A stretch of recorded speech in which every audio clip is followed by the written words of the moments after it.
guys obviously started, the last game strong. What do you think kind of happened after that to lead to some inconsistent results? Really, it was just not sustaining drives. One thing that we had done really well the first two games was, convert on third downs. I think we were at like 55, 56%. And then the other night we just had we had critical breakdowns on about 6 or 7 third downs, whether it was a alignment issue, false start down there tight, going into score. And we had a culmination of those type of things that, when you don't get a bunch of plays in the game, you gotta convert on those third downs. And we didn't do that the other night, and that's ultimately what led to us, having some inconsistencies of just not executing, not doing our job in critical situations.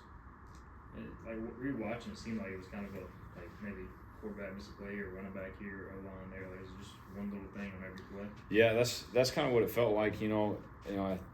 Going back and watching it again, you just felt like I didn't feel like we were playing bad. It was just when we got to those critical situations where, whether it was a third and medium, third and long type deal, it was, felt like one guy on every time didn't do his job or, wasn't lined up in the right spot. And, that's us on us as coaches, making sure that we're getting enough reps at certain things.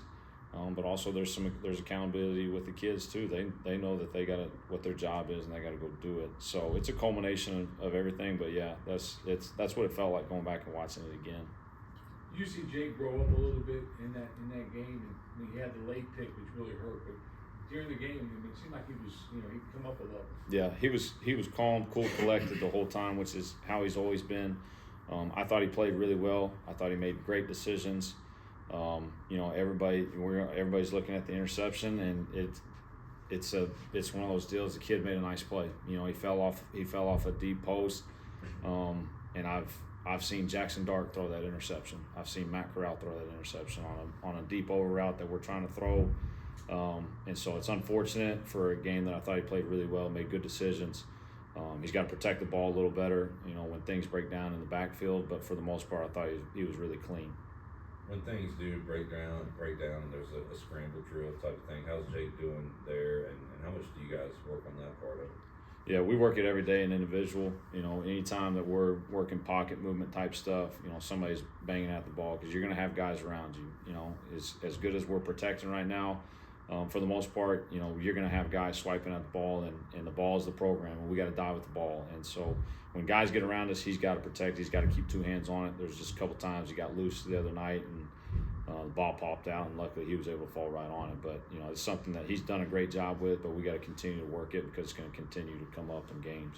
How about as far as him and the receivers go when a play kind of breaks down, that connection right there? Yeah, we work scramble drill all the time. Anytime, if they ever cover us up in a skelly period, it's immediately goes into scramble drill. So people have, direct assignments of where you're at based on the field, what you should do next. And it's something that you work all during spring ball or during fall camp. And, I don't feel like we've had a ton of those situations in games yet, but they'll come up as we go. Liberty, watching them, they seem to disguise some things. They also play a lot of man cover. So what do you see from them on that? Yeah, they're going to challenge you. That's for sure. And they're going to come up and play man covers. They've shown that. I think they're really good up front. I think they're deep up front. They're gonna put their guys in situations to go make plays, and it's a challenge to our guys that you got to go win your one-on-ones, and whether that's out on the edge or up front. They're going to put our backs in situations where they got to protect and pass pro. But the thing about them is, they're very sound fundamentally in what they do schematically. But for those guys, they're used to winning, and they've done it the last couple of years, and so it's a group that's played a lot of ball together, but one that's had a ton of success too. The receivers, when they know they're going to get some man, don't you kind of have to challenge them so they go win one-on-one, right? Yeah, absolutely. Yeah, no doubt. It's it's just the same. Like if you're going into a game getting a light box, you kind of put it on the O-line and those guys up front. But for us, we got to be able to run the ball. We got to be able to throw the ball. But for sure, anytime our receivers get matched up in man-to-man, it's a challenge to them. They got to go win. the kid's is their free safety, I guess. He was actually a former center fielder at Liberty. He kind of plays a center field role back there. If you had to say anything extra to Jake this week about not kind of staring guys down because he is such a ball hawk back Yeah, there? absolutely. It's shown on tape multiple times that he's gotten a couple of guys this season. Got the guy from Campbell once, got the guy from UTEP once. That if you're not disciplined with your eyes and putting them in the right spot, he'll make you pay. I mean, he's got 2 interceptions. One of them got called on a PI by the corner. But that guy, he does a good job. He's like you said, he plays center field back there, and we got to do a good job of moving with our eyes and making sure we're being disciplined, in what we're doing.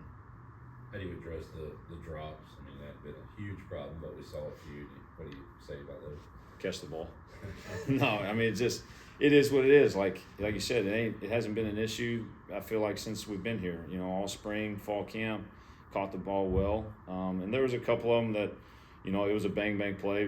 DB did a good job getting his hand in there, but Coach Roberts would tell you the exact same. Like if we get our hands on it, we got to catch the ball. And there's throws we missed, there's balls we dropped, there's pass pros we didn't pick up. It was a lot of different things that, at the end of the day, we just didn't execute at a high enough level to win the football game, and it's frustrating because I know the potential is there and we can, but we got to go put it together for four quarters yet, and we haven't yet. We haven't done that in the game, and that's it's frustrating at one sense, but it's also exciting because I know and still believe in the potential of our guys, and our guys do too, and they're frustrated too.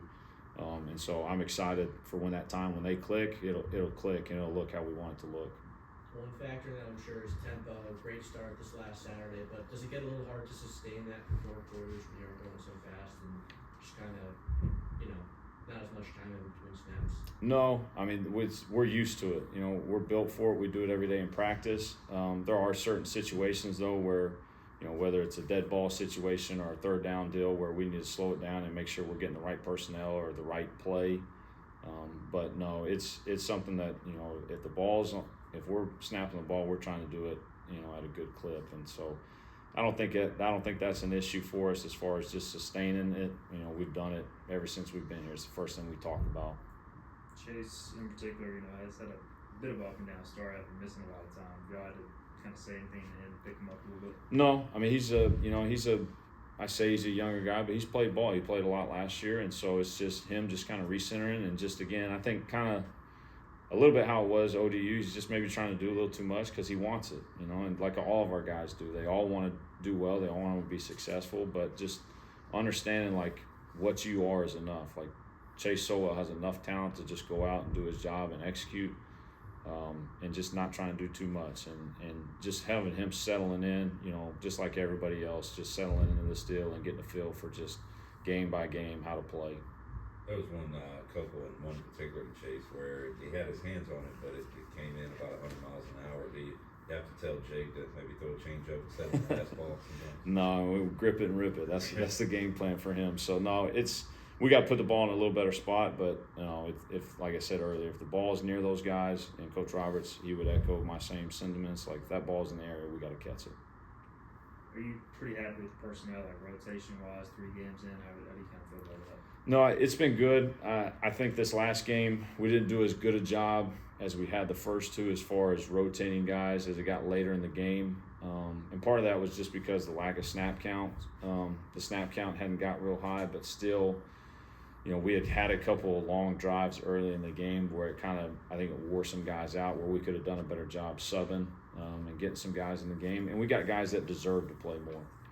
And so I think we got to do a better job with that because, hopefully moving forward, whatever we had there, like 58, 59 snaps, that's the least amount we have all season. So as we play more snaps in the game, we've got to get some other guys more snaps.